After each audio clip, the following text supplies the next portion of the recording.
कहते हैं ना, धूप में निकलो और घटा में नहा कर देखो। ज़िंदगी किसे कहते हैं, किताबों से बाहर आकर देखो।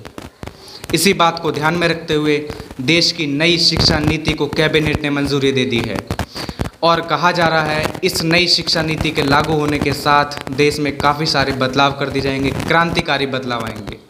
क्या आपको पता है, सन 1986 में यानी कि आज से 34 साल पहले देश में शिक्षा नीति लागू हुई थी। फिर उसके बाद 6 साल बाद यानी कि सन 1992 में शिक्षा नीति में छोटे मोटे कुछ बदलाव कर दिए गए थे। पर लेकिन अगर मोटा मोटा समझा जाए तो ये बदलाव 34 साल बाद किया जा रहे हैं यानी कि 2020 में। तो जानते हैं क्या क्या शिक्षा नीति में बदलाव किए गए हैं, क्या नई शिक्षा नीति आई है हमारे देश में। सबसे पहले बात करेंगे स्टूडेंटों की पढ़ाई की। पढ़ाई से रिलेटेड क्या जानकारी है, क्या डिटेल है, क्या बदलाव किए गए हैं, क्या बेनिफिट हैं स्टूडेंट्स को इस नीति के लागू होने के बाद। तो आप सभी का एक बार फिर से बहुत बहुत स्वागत है मेरे YouTube चैनल में। मेरा नाम है अनित शर्मा और अगर आप YouTube चैनल पे नए हैं तो मेरे चैनल को सब्सक्राइब कीजिए, बेल आइकन दबाइएगा और वीडियो अच्छी लगे तो लाइक कीजिएगा, क्योंकि मेरी वीडियो इस तरीके की होती हैं कि आपको बेनिफिट दें और काम आए और आपके हर एग्ज़ाम में क्वेश्चंस बनते हैं मेरे वीडियो के अकॉर्डिंग या मेरे टॉपिक से अकॉर्डिंग। तो बात करते हैं शिक्षा नीति की, बात करते हैं हम स्टूडेंटों की कि स्टूडेंटों के लिए क्या क्या बेनिफिट हैं, क्या क्या फ़ायदे हैं। और आपको बता दें, भारत की शिक्षा नीति ही नहीं बदली बल्कि मानव संसाधन विकास मंत्रालय को भी बदलकर अब शिक्षा मंत्रालय कर दिया गया है, यानी कि अब शिक्षा मंत्री रमेश पोखरियाल हैं। अगर आपको याद हो तो मोदी सरकार का शुरू से ही स्किल डेवलपमेंट पे जोर रहा है और उसी बात को ध्यान में रखते हुए अब स्टूडेंटों को इस नई शिक्षा नीति में किसी भी लाइव स्किल से सीधे जोड़ा जाएगा। जी हाँ, किसी भी लाइव स्किल से सीधे जोड़ा जाएगा। अब स्कूल शिक्षा के साथ साथ कृषि शिक्षा, कानूनी शिक्षा, चिकित्सा शिक्षा तथा व्यवसाय शिक्षा भी जोड़ी जाएगी।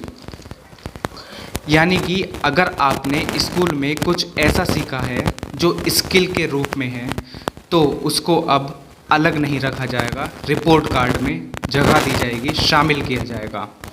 अभी तक क्या होता था, आर्ट, म्यूज़िक, स्पोर्ट्स जैसे सब्जेक्टों को अलग पाठ्यक्रम में रखा जाता था, यानी कि सहायक पाठ्यक्रम में रखा जाता था।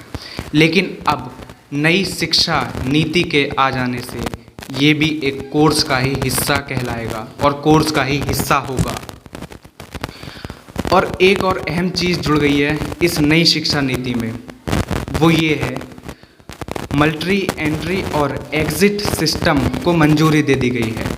इस चीज़ को आपको एक उदाहरण से समझाते हैं। मान लीजिए अगर आप इंजीनियरिंग कर रहे हैं और इंजीनियरिंग करते हुए किसी कारणवश आपको बीच में ही वो छोड़नी पड़ गई, तो पहले क्या होता था, वो किसी मान्य नहीं रहती थी, पर लेकिन इस बार इस चीज़ को बदल दिया गया है और अगर आपने वो इंजीनियरिंग 1 साल की है तो आपको बाकायदा सर्टिफिकेट दिया जाएगा और अगर आपने इंजीनियरिंग 2 साल की है तो आपको डिप्लोमा दिया जाएगा और आपने 3 से 4 साल की है तो आप डिग्री के हकदार होंगे। जी हाँ, डिग्री के हकदार होंगे। लेकिन इस नई शिक्षा नीति में जो सबसे ज़्यादा चर्चित विषय है, जो सबसे ज़्यादा चर्चा में पॉइंट है, वो है 10+2 स्ट्रक्चर। आप सभी 10+2 स्ट्रक्चर को जानते होंगे। तो इसकी जगह 5+3+3+4 स्ट्रक्चर लागू कर दिया गया है। सुनने में तो बड़ा मुश्किल लग रहा है पर लेकिन समझने में इतना मुश्किल नहीं है। तो आइए समझते हैं 5+3+3+4 स्ट्रक्चर को। ये है क्या चीज़। इसको 4 भागों में डिवाइड कर दिया गया है। पहले क्या होता था, कक्षा 1 से 10 तक, फिर +1 +2 यानी कि 12th, और अब 5 3 3 4 यानी कि 4 भागों में इसको डिवाइड कर दिया गया है। तो इन चारों भागों को समझते हैं। सबसे पहला भाग यानी कि 5 में कक्षा 1 से 5 तक की पढ़ाई की जाएगी और इसमें फाउंडेशन स्टेज बना दी गई है, यानी कि कक्षा 1 से और कक्षा 2 में भाषा और गणित का ज्ञान दिया जाएगा। भाग 2 यानी कि 3, इसमें 3rd 4th and 5th, तीसरी चौथी 5वीं कक्षा में लेखन की बात सिखाई जाएगी, यानी कि राइटिंग सिखाई जाएगी। बात करते हैं तीसरे भाग की जो है 3, इसमें कक्षा 6 से 8 तक वोकेशन कोर्स कराया जाएगा। बात करते हैं चौथे भाग की 4, इसमें 9 से 12 तक की बात की जाती है, 12 तक की पढ़ाई होगी। नई शिक्षा नीति के अब आप किसी भी एक स्ट्रीम के अलावा दूसरा सब्जेक्ट भी ले सकते हैं। मान लीजिए आपके पास में साइंस साइड है और आपको आर्ट का शौक़ है तो आप आर्ट भी ले सकते हैं। मान लीजिए आपके पास में कॉमर्स है और आपको म्यूज़िक का शौक़ है तो आप म्यूज़िक भी ले सकते हैं कॉमर्स के साथ में।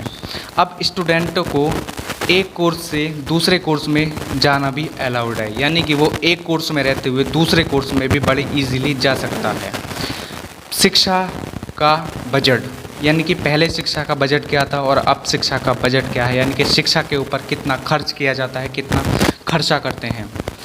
जीडीपी का पहले 4.4 होता था खर्चा और अब जीडीपी का 6 खर्च होता है। 6% खर्च होता है जीडीपी का शिक्षा के ऊपर नई शिक्षा नीति के आने से। साल 2030 तक एजुकेशन ऑफ ऑल, जिसके लिए एनरोलमेंट को 100% तक ले जाने का लक्ष्य है। तो ये थी नई शिक्षा नीति जो कि 2020 में लागू की गई है। यानी कि आप देख सकते हैं इन 34 सालों में कितना बदलाव कर दिया गया है हमारी सरकार ने।